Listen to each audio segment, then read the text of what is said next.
ഒരു മനുഷ്യനെ ഇങ്ങനെ എടുത്തിട്ട് ചവിട്ടാവും.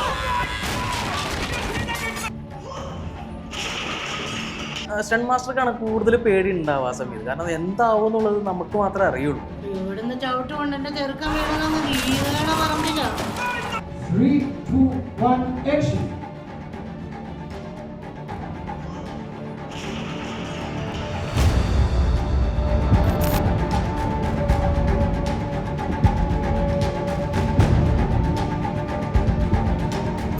അപ്പോൾ ഈ ഇത്രയും പടം ചെയ്താലും നാളത്തെ പടം വളരെ ടാസ്ക് ആയിരിക്കും. അപ്പോൾ നമ്മൾ അതിൻ്റെ രീതിയിലുള്ള ഷോട്ട് ഡിവിഷൻ, എഡിറ്റിംഗ് മൈൻഡ്, ഫിസിക്കലായിട്ടുള്ള ഈ പറഞ്ഞ പോലുള്ള എല്ലാ സ്റ്റണ്ടിൻ്റെ റിസ്ക് ഫാക്ടേഴ്സ് ഓരോ ആക്ഷൻ ഡയറക്ടർ അറിയണം, ഷോട്ട് അറിഞ്ഞിരിക്കണം, എഡിറ്റിംഗ് അറിഞ്ഞിരിക്കണം. ഒരു റിസ്കി ഷോട്ട് ആണെങ്കിൽ അല്ലെങ്കിൽ ഒരു ഇമ്പാക്ട് ഡയറക്ടർക്ക് ഞങ്ങൾ പറയുന്നില്ല നല്ലത്, ഞങ്ങൾ വീഡിയോ എടുത്ത് കാണിച്ചു കൊടുക്കുന്നതായിരിക്കും. അത് സംഭവിക്കുമ്പോൾ ഞങ്ങൾക്ക് പരിക്ക് പറ്റാറുണ്ട്. പിന്നെ പരിക്കത്തില് സ്വാഭാവികമാണ്. നൈഫ് വെച്ചിട്ട് വലിയൊരു ഫൈറ്റാണ് നടന്നത്. അത് വരയ്ക്കും ആർക്കൊരു കുഴപ്പമുണ്ടായിരുന്നില്ല. പക്ഷെ ഒരു ചെറിയൊരു നൈഫ് പിടിക്കേണ്ട ഒരു പോർഷനിൽ ആർട്ടിസ്റ്റിനെ ഇവിടെ ഡമ്മിയായി കൂടിയിട്ട് ഇവിടെ കുത്തി തലയിൽ കുത്തി സ്റ്റിച്ചൊക്കെ ഇട്ട്. പിന്നെ നമ്മൾ എക്സ്പീരിയൻസ് കൂടുമ്പോൾ നമുക്കൊരു ഓവർ കോൺഫിഡൻസ് ആവും. അതും ഒരു ഘടകമാണ്. കാരണം എന്ന് പറഞ്ഞാൽ നമ്മൾ ചിലപ്പോൾ മൈന്യൂട്ട് കാര്യങ്ങൾ ശ്രദ്ധിക്കില്ല. അതെ, നമ്മുടെ കാര്യത്തിലോ ആർട്ടിസ്റ്റിന്റെ കാര്യത്തിൽ ഞങ്ങൾ പൂർണ്ണമായിട്ടും നമ്മൾ നോക്കും. ആർട്ടിസ്റ്റാണ് ആ സീക്വൻസ് ചെയ്യണമെങ്കിൽ ഞങ്ങൾ മാക്സിമം സേഫ്റ്റി ചെയ്യും. Hi, hello, welcome to Cinematech. നായകൻ വില്ലനെ ഇടിച്ചിടുന്നത് കണ്ട് കോരിത്തെറിച്ച് കൈയടിച്ച് നിൽക്കുന്നവരാണ് നമ്മൾ ഓരോരുത്തരും. എന്നാൽ ഹീറോയുടെ ഹീറോയിസം മാത്രമേ നമ്മൾ കാണുന്നുള്ളൂ. ഇതിനു പിന്നിൽ അഹോരാത്രം പ്രവർത്തിക്കുന്ന, സ്വന്തം ജീവൻ പോലും പണയം വെച്ച് പ്രവർത്തിക്കുന്ന ഫൈറ്റേഴ്സ് ഉണ്ട്, ഫൈറ്റ് മാസ്റ്റേഴ്സ് ഉണ്ട്. കള, കൊണ്ടൽ, ജയ ജയ ജയ ഹേ തുടങ്ങിയ ഒട്ടേറെ സിനിമകളിൽ ഫൈറ്റ് സീക്വൻസ് ചെയ്ത ഫൈറ്റ് മാസ്റ്റർ റോബിൻ ടോമാണ് ഇന്ന് എന്നോടൊപ്പം ഉള്ളത്. നമസ്കാരം. നമസ്കാരം. ഇപ്പൊ ഞാൻ പറഞ്ഞതുപോലെ തന്നെ ജീവൻ പണയം വെച്ചാണ് ഓരോ വർക്കും ചെയ്യുന്നത്. എന്തുകൊണ്ടാണ് എന്നിട്ട് ഈ വർക്ക് തന്നെ തിരഞ്ഞെടുത്തത്? ഒന്ന് പാഷൻ തന്നെയായിരുന്നു. അതായത് ചെറുപ്പം തൊട്ടേ ഒരു ഫൈറ്റ്, ഇപ്പൊ ടോണി ജാ, ബ്രൂസ്ലി, ജാക്കി ചാനൊക്കെ കണ്ട് ഞങ്ങൾക്ക് ഓൾറെഡി ഫൈറ്റിനോട് ഭയങ്കര താല്പര്യമായിരുന്നു. അപ്പോൾ ഫൈറ്റ് ഡിപ്പെൻഡ് ആയിട്ടുള്ള ഏത് വർക്കും സിനിമയിൽ എത്തിപ്പെടാന്നുള്ള ആദ്യം എല്ലാവർക്കും ഒരു ആഗ്രഹം പോലെ തന്നെ ഒരു എത്തിപ്പെടുക. അതെ അതെ അതെ, അതായിരുന്നു ആദ്യത്തെ ആഗ്രഹം. അപ്പോൾ പല മേഖലകളും എല്ലാവരും തിരഞ്ഞെടുക്കുന്നുണ്ട്. അപ്പൊ ഞങ്ങൾക്ക് ആദ്യം നമ്മുടെ താല്പര്യം ഫൈറ്റ് എന്നുള്ളൊരു കാറ്റഗറി ആയിരുന്നു. ഒരു സോളോ ഫൈറ്റ് കിട്ടുക, ഒരു വില്ലൻ ആവാന്നൊക്കെ തന്നെയായിരുന്നു ആഗ്രഹം. അപ്പൊ അങ്ങനെയാണ് ഫൈറ്റിലോട്ട് എത്തിപ്പെടുന്നത്. അത് റിസ്ക് അത് അറിഞ്ഞിട്ട്, റിസ്ക് ഉപരി നമുക്കതൊരു പാഷനും കൂടിയാണ്. അപ്പൊ ആദ്യം ഇപ്പൊ പറഞ്ഞു നായകൻ അല്ലെങ്കിൽ ഒരു നടനാവണം എന്ന് ആഗ്രഹിച്ചിട്ടാണോ ഈ സിനിമാ രംഗത്തേക്ക് വന്നത്? പിന്നെ മാറി സഞ്ചരിച്ചാണോ? തീർച്ചയായിട്ടും ഞാൻ അൺഎക്സ്പെക്റ്റഡ് ആയിട്ട് സ്റ്റണ്ട് മാസ്റ്റർ ആയതാണ് സത്യം പറയുകയാണെങ്കിൽ. കാരണം എന്ന് പറഞ്ഞു കഴിഞ്ഞാൽ അഭിനയിക്കാൻ തന്നെയായിരുന്നു ആഗ്രഹം. അപ്പോൾ ഓരോ പടത്തിൽ അഭിനയിക്കുമ്പോൾ നമുക്ക് അറിയാലോ, ഇപ്പൊ ഞാൻ വർക്ക് ചെയ്യണ സമയത്തൊക്കെ ഒരു കാറ്റഗറി ഉണ്ടായിരുന്നു. വില്ലൻ നല്ല സൈസ്, അതിനകത്തുള്ള വലിപ്പം, ഇങ്ങനെയൊക്കെ ഉള്ള ഒരു സംഭവം ഉണ്ടായിരുന്നു. നായകൻ കുറച്ചും കൂടി വേറെ ബെറ്റർ, അങ്ങനെയുള്ള ഒരു ഓപ്ഷൻ നിൽക്കുന്ന ഒരു സമയമായിരുന്നു. അപ്പൊ ഞാൻ സ്വാഭാവികമായിട്ട് ഞാൻ വരുമ്പോൾ എല്ലാവരും പറഞ്ഞിരുന്നു അങ്ങനെ കുറച്ച് കാറ്റഗറി വേണം എന്നുള്ളത്. അപ്പൊ ഞാൻ എന്ത് ചെയ്തെന്ന് വെച്ചാൽ ആദ്യം ആർട്ട് എന്ന് പറഞ്ഞൊരു കലാരൂപമാണ് തെരഞ്ഞെടുത്തത്. ആർട്ടിലാണ് ഫസ്റ്റ് വർക്ക് ചെയ്തത്. ആർട്ട്, അതെ അതെ. അപ്പോ ഇവിടെ സ്റ്റണ്ട് യൂണിയൻ ഒന്നും വന്ന് നമ്മുടെ കേരളത്തിൽ ഉണ്ടായിരുന്നില്ല. അപ്പോ ഇല്ലാത്ത പക്ഷം ഞാനപ്പോ ചെന്നൈ യൂണിയനിൽ അന്വേഷിച്ചപ്പോൾ അത്യാവശ്യം നല്ലൊരു എമൗണ്ട് നമുക്ക് അതിൽ അടച്ചാൽ മാത്രമാണ് അതിൽ മെമ്പർഷിപ്പ് കിട്ടുന്നത് പറഞ്ഞു. അതിനുശേഷം അപ്പോൾ അവിടെ മെമ്പർഷിപ്പിന്റെ ഒരു സാമ്പത്തികമായിട്ടുള്ള പ്രശ്നം ഉള്ളത് കൊണ്ട് ഞാൻ എന്ത് ചെയ്യുന്നു പറഞ്ഞാൽ ആർട്ട് ഡിപ്പാർട്ട്മെന്റിൽ വർക്ക് ചെയ്തിട്ട് ഫൈറ്റ് മാസ്റ്റേഴ്സ് വരുമ്പോൾ അവരുടെ കൂടെ വർക്ക് ചെയ്യും. അങ്ങനെ വർക്ക് ചെയ്തിട്ടാണ് നമ്മൾ സ്റ്റണ്ടിൽ എത്തിപ്പെട്ടത്. അപ്പം ഇപ്പൊ ഈ പറഞ്ഞതുപോലെ തന്നെ സ്റ്റണ്ട് മാസ്റ്റർ ആയി. അപ്പൊ അതിനും പിന്നിൽ ഒരുപാട് കഷ്ടപ്പാടുണ്ടാവും. ഇപ്പൊ നമ്മള് ഫിസിക്കലി, മെന്റലി ഒക്കെ ഒരു പ്രിപ്പറേഷൻ വേണം. അതെങ്ങനെയായിരുന്നു? എപ്പോ മുതലാണ് ഇതിലേക്ക് എത്തിയത്? എങ്ങനെയാണ്? ഏത് ഇയർ ആയിരുന്നു? ഇയർ അതായത് ഞാൻ പറഞ്ഞില്ല, അൺഎക്സ്പെക്റ്റഡ് ആയിട്ടാണ് ഫൈറ്റ് മാസ്റ്റർ ആയത്. അപ്പോൾ ഒരു പടം വർക്ക് ചെയ്തുകൊണ്ടിരിക്കുന്ന ഒരു പടത്തിൽ ഞാൻ ആർട്ടിൽ വർക്ക് ചെയ്തുകൊണ്ടിരിക്കുകയായിരുന്നു. അപ്പൊ ആ സിനിമയിൽ സ്റ്റണ്ട് മാസ്റ്റർ ഉണ്ടായിരുന്നില്ല. അപ്പോൾ ആ സമയത്ത് ഒരു ആക്ഷൻ സീക്വൻസിന്റെ ഒരു ഭാഗം ഉണ്ടായിരുന്നു. ഒരു കുറച്ച് പേര് തമ്മിൽ ഗ്രൂപ്പ് ഫൈറ്റ് ആയിരുന്നു. അപ്പൊ അതിന്റെ ഡയറക്ടറിന്റെ അടുത്ത് ഓൾറെഡി നമ്മുടെ ആർട്ട് ഡയറക്ടർ ഓൾറെഡി പറഞ്ഞു ഇങ്ങനെ ഒരു പയ്യൻ ഇങ്ങനെ ചെയ്യും, സ്റ്റണ്ടൊക്കെ ചെയ്യുന്നൊക്കെ പറഞ്ഞിരുന്നു. അപ്പൊ പുള്ളി അൺഎക്സ്പെക്റ്റഡ് വിളിക്കുകയാണ്, ഒരു കൊറിയോഗ്രാഫി ചെയ്യാൻ പറ്റുമോ നമ്മുടെ ഈ പടത്തിന് വേണ്ടിയിട്ട് എന്ന് പറഞ്ഞു. അങ്ങനെ ഞാൻ ആ പടത്തിൽ ഒരു കൊറിയോഗ്രാഫി ചെയ്തു. പക്ഷെ എനിക്ക് ക്യാമറ ആംഗിൾ അല്ലെങ്കിൽ ആ ഷോട്ട് എങ്ങനെ വെക്കുക അതൊന്നും അറിയില്ലായിരുന്നു. അതിനുശേഷം ഞാൻ എന്ത് ചെയ്തെന്ന് പറഞ്ഞാൽ കൊറിയോഗ്രാഫി ഉണ്ടാക്കി, പക്ഷെ ക്യാമറ ആംഗിൾ അറിയില്ല. അപ്പൊ കൊറിയോഗ്രാഫി ചെയ്ത് കഴിഞ്ഞതിന് ശേഷം അതേ പടത്തിൽ തന്നെ പിന്നീട് ക്യാമറമാനോട് ഈ ഷോട്ട് എങ്ങനെ വെക്കാന്നുള്ളത് ചോദിച്ചപ്പോഴാണ് എനിക്ക് മനസ്സിലായത് ഷോട്ടും ഒരു ആക്ഷൻ ഡയറക്ടർ ചെയ്യുന്നത് ജോലിയാന്നുള്ളത്. അപ്പൊ ഇതിനെ കുറിച്ച് കൂടുതൽ പഠിച്ചു. അപ്പൊ കുറെ മാസ്റ്റേഴ്സിന്റെ കൂടെ വർക്ക് ചെയ്ത് നമുക്ക് അവർ ഇപ്പോൾ ഒരു ആക്ഷൻ സീക്വൻസ് എങ്ങനെ എടുക്കും, അല്ലെങ്കിൽ എങ്ങനെ ഒരു ഷോട്ട് വെക്കും എന്നൊക്കെ ഉള്ളത് കൂടുതലായിട്ട് മനസ്സിലാക്കി അതിനുശേഷം പിന്നീട് പിന്നെ കള എന്ന് പറഞ്ഞൊരു പടം വന്നു ടോവിനോന്റെ. അപ്പൊ ആ പടത്തിലും ഇതുപോലെ കൊറിയോഗ്രാഫി ആയിട്ട് നമ്മൾ വിളിക്കുകയാണ്. അപ്പോഴും ഷോട്ട് കുറേശ്ശെ പഠിച്ച് വരുന്നുള്ളൂ. അപ്പൊ അന്ന് ഫീനിക്സ് പ്രഭു മാസ്റ്റർ ആണ് അതിന്റെ ആക്ഷൻ ഡയറക്ടർ ആയിരുന്നു. ഞാൻ അസോസിയേറ്റ് ചെയ്തു. ഞങ്ങളൊരു കൊറിയോഗ്രാഫി ഒക്കെ പ്ലാൻ ചെയ്ത് അത് ഞങ്ങൾ ചെയ്തു. അപ്പോൾ കൂടുതൽ പഠിച്ചു. പിന്നെ സൈമൺ ഡാനിയൽ എന്ന് പറഞ്ഞിട്ട് വിനീത് കുമാർ ഡയറക്ട് ചെയ്ത ആ വർക്ക്. അപ്പൊ ആ വർക്കിലൊക്കെ നമ്മൾ ഈ പറഞ്ഞ പോലെ സ്റ്റണ്ട് ഡയറക്ഷൻ കൂടുതൽ പഠിച്ച് പിന്നീടാണ് മാസ്റ്ററായി മാറുന്നത്. ഇപ്പൊ പറഞ്ഞു ഒരു ക്യാമറമാൻ, നല്ലൊരു ക്യാമറമാൻ കൂടി ആയിരിക്കണം ആക്ഷൻ ഡയറക്ടർ എന്ന് പറയുന്നത്. അപ്പൊ അങ്ങനെയൊക്കെ പഠിച്ചെടുക്കുമ്പോൾ അത് എത്രത്തോളം ടാസ്ക് ആയിരുന്നു ശരിക്കും. നമ്മുടെ ഫിസിക്കലി ഉള്ള ഒരു ഇത് മാത്രം പോരല്ലോ, സ്റ്റണ്ട്മാൻ അല്ലേ ആദ്യം ആയത്? അതെ. അതായത് ഇപ്പൊ ഒരു സ്റ്റണ്ട്മാൻ ആയി കഴിഞ്ഞ പുള്ളിക്ക് ഇപ്പൊ നമ്മൾ പറയുന്ന ഷോട്ട്, അതായത് ഇപ്പൊ റിസ്ക് ഷോട്ട്, ഇപ്പൊ ഏതാ ഇങ്ങനെ വീഴണം, അതൊക്കെയാണ് സ്റ്റണ്ട്മാന്റെ ജോലി. ഇങ്ങനെ വീഴണം, അല്ലെങ്കിൽ ഫൈറ്റിൽ എങ്ങനെയൊക്കെ അറ്റാക്ക് ചെയ്യണം, ഇതൊക്കെയാണ് സ്റ്റണ്ട്മാന്റെ ജോലികൾ വരുന്നത്. നമ്മൾ കൊറിയോഗ്രാഫി ആദ്യം പഠിക്കും. ഇപ്പോൾ ഒരു സ്ക്രിപ്റ്റ് കിട്ടിക്കഴിഞ്ഞാൽ അതിൽ ആക്ഷൻ എങ്ങനെയാണ് നമ്മൾ ഡിസൈൻ ചെയ്യാൻ ആദ്യം പഠിക്കും. പിന്നെ ഈ ആക്ഷൻ എങ്ങനെയാണ് ഒരു ഷോർട്ട് ബേസിൽ നമുക്ക് എഡിറ്റിംഗ് മൈൻഡും ഒരു സ്റ്റണ്ട് ഡയറക്ടർക്ക് മസ്റ്റ് ആയിട്ടും വേണം. ഇത് എങ്ങനെയായിരിക്കും ഇതിന്റെ ഔട്ട്, ഇത് എന്ത് രീതിയിലുള്ള ഫൈറ്റ് ആണ്. അപ്പൊ നമ്മൾ ആദ്യം അത് എല്ലാം ഗ്രാജുവലി പറ്റുന്നു. ഇപ്പോൾ ഓരോ പടം നമുക്ക് ഓരോ എക്സ്പീരിയൻസ് ആണ് വരുന്നത്. ഇപ്പോൾ ഇത്രയും പടം ചെയ്താലും നാളത്തെ പടം വളരെ ടാസ്ക് ആയിരിക്കും. അപ്പോൾ നമ്മൾ അതിന്റെ രീതിയിലുള്ള ഷോർട്ട് ഡിവിഷൻ, എഡിറ്റിംഗ് മൈൻഡ്, ഫിസിക്കലായിട്ടുള്ള ഈ പറഞ്ഞ പോലുള്ള എല്ലാ സ്റ്റണ്ടിന്റെ റിസ്ക് ഫാക്ടേഴ്സ് ഓരോ ആക്ഷൻ ഡയറക്ടർ അറിയണം. ഷോർട്ട് അറിഞ്ഞിരിക്കണം, എഡിറ്റിംഗ് അറിയണം. എന്നാലാണ് സ്റ്റണ്ട് ഡയറക്ടർ ആവാൻ നമുക്ക് മൊത്തത്തിൽ. എന്നാൽ കൂടിയിട്ട് പറയുകയാണെങ്കിൽ ഈ പറഞ്ഞ പോലെ നമുക്ക് പിന്നീടും പുതിയ ചലഞ്ചുകളായിരിക്കും വന്നുകൊണ്ടിരിക്കുക. ആക്ഷൻ ഡയറക്ടർ എല്ലാം അറിഞ്ഞിരിക്കണം, സ്റ്റണ്ടും അറിയണം, ഡയറക്ഷൻ അറിയണം, എഡിറ്റിംഗിന്റെ ഔട്ട് നമ്മൾ ഓൾറെഡി വിഷ്വലൈസ് ചെയ്യണം. വിഷ്വലൈസ് ചെയ്താലാണ് അതിന്റെ ഔട്ട് നമുക്ക് മനസ്സിലാക്കുക. അല്ലാതെ നമുക്ക് അവിടെ ഇവിടെയൊക്കെ ക്യാമറ വെച്ചിട്ട് നമുക്ക് പിന്നെ എടുത്ത് പിന്നെയല്ല നമ്മൾ എഡിറ്റിംഗ് മൈൻഡ് ചെയ്യുന്നത്. ഓൾറെഡി വിഷ്വൽ ഉണ്ടായിരിക്കണം. പിന്നെ പല ടൈപ്പ് ഓഫ് സ്റ്റണ്ട്സ് ഉണ്ട്. ഇപ്പൊ ചിലത് സീൻ കൂടിയിട്ട് നമ്മൾ ചിലപ്പോൾ ഡയറക്റ്റ് ചെയ്യേണ്ടി വരും. ആ സീനിലായിരിക്കും ആ ഫൈറ്റ് വരുന്നത്. കോമൺ ചെയ്യുന്ന സ്റ്റണ്ട് അല്ലാതെ ചിലപ്പോൾ ഒരു വില്ലൻ നായകൻ തമ്മിലുള്ള ഫൈറ്റ് ആയിരിക്കാം.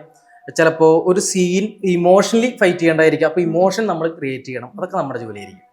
ഇപ്പൊ സ്റ്റണ്ട് മാസ്റ്റർ എന്ന് പറയുമ്പോൾ എല്ലാരും ഇപ്പൊ പണ്ടൊക്കെ ഞാനും കരുതിയത് സ്റ്റണ്ട് മാസ്റ്റർ അല്ലെ ഫൈറ്റേഴ്സ് എന്ന് പറയുമ്പോൾ ഒന്ന് ഡ്യൂപ്പ് ചെയ്യാ, നായകന്റെ വില്ലന്റെ ഒക്കെ ഡ്യൂപ്പ് ചെയ്യുക, അത് മാത്രമേ ഉള്ളൂ. പക്ഷെ അതല്ലല്ലോ ശരിക്കും എല്ലാ റിസ്ക് ഫാക്ടേഴ്സും. എന്തൊക്കെയാണ് ഒരു സ്റ്റണ്ട് മാസ്റ്ററിന്റെ ഡ്യൂട്ടി അല്ലെങ്കിൽ ഫൈറ്റേഴ്സിന്റെ ഡ്യൂട്ടി എന്ന് പറയുന്നത്? ഇതിലിപ്പോ ആദ്യം പറയുകയാണെങ്കിൽ സ്റ്റണ്ട്മാന്റെ ജോലികൾ എന്ന് പറഞ്ഞു കഴിഞ്ഞാൽ ഇപ്പൊ ഞാൻ പറഞ്ഞില്ല റിസ്കി ഫാക്ടേഴ്സ് ആയിട്ടുള്ള. ഇപ്പൊ ഒരു നായകനെ നമുക്കറിയാലോ, ഒരു മുഖത്തൊരു പാട് പോയി കഴിഞ്ഞാൽ ആ ഷൂട്ട് മുടങ്ങിപ്പോകും. അപ്പൊ നമ്മൾ അവിടെ റിസ്ക് എടുക്കാതെ അവിടെ നമ്മൾ ഒരു അയാളുടെ ഡ്യൂപ്പിനെ വെക്കും, സ്റ്റണ്ട്മാനെ വെക്കും. സ്റ്റണ്ട്മാനെ വെച്ചിട്ട് അയാൾക്ക് റിസ്ക് ആയിട്ട് തോന്നുന്ന എല്ലാ ഷോട്ടും നമ്മളായിരിക്കും, സ്റ്റണ്ട്മാൻ ആയിരിക്കും ചെയ്യാം. ആക്ഷൻ കൊറിയോഗ്രാഫി എന്ന് പറഞ്ഞു കഴിഞ്ഞാൽ ആ ഫൈറ്റ് അത്രത്തോളം ഇമ്പ്രൂവ് ചെയ്ത് അവിടെ കൂടുതലായിട്ട് ഡിസൈൻ ചെയ്യുക, അതാണ് ആക്ഷൻ കൊറിയോഗ്രാഫി ചെയ്യുക. സ്റ്റണ്ട് മാസ്റ്റർ ഇതിന്റെ ഔട്ട്, അതായത് ഇപ്പൊ ഇവിടെയാണ് സ്റ്റണ്ട് മാസ്റ്റർ എന്ന് പറയാം. ശരിക്കും സ്റ്റണ്ട് കോർഡിനേറ്റർ ആണ്, മൊത്തം കോർഡിനേഷൻ ചെയ്ത് ഹോളിവുഡിലൊക്കെ സ്റ്റണ്ട് കോർഡിനേറ്റർ ആണ്. അതെ. ഇവിടെയാണ് സ്റ്റണ്ട് മാസ്റ്റർ. അത് പഴയ ഒരു സംഭവമാണ് ഈ സ്റ്റണ്ട് മാസ്റ്റർ.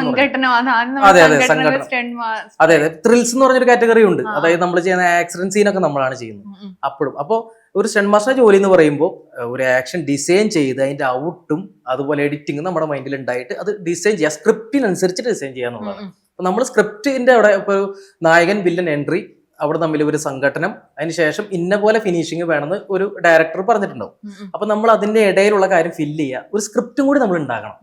അപ്പം ഡയറക്ടേഴ്സ് സ്ക്രിപ്റ്റിൽ ഇത് ഉൾപ്പെടുത്തിയിട്ടുണ്ടാവില്ല, ഇത് ഇങ്ങനെ നായകൻ വില്ലനെ വധിക്കണം, അല്ലെ ഇതുപോലെയൊക്കെ രംഗങ്ങൾ വേണം, അങ്ങനെ ഡീറ്റെയിൽഡ് ആയിട്ട് പറഞ്ഞു തരും, അത് അതിൽ എഴുതിയിട്ടുണ്ടാവോ? നിങ്ങൾ തന്നെയാണോ സ്ക്രിപ്റ്റ് എഴുതേണ്ടത്? അത് ഡിപ്പെൻഡ് സിനിമകളാണ്. ചില സിനിമയിൽ ഡയറക്ടേഴ്സിന് ഞാൻ പറഞ്ഞല്ലോ ഇമോഷണലി ആ പടത്തിന് അത്രയും പ്രാധാന്യം അറിയിക്കുന്ന ഒരു ഫൈറ്റ് ആണെങ്കിൽ അതിൽ ഡീറ്റെയിൽ ആയിട്ട് എഴുതിയിട്ടുണ്ടാവും.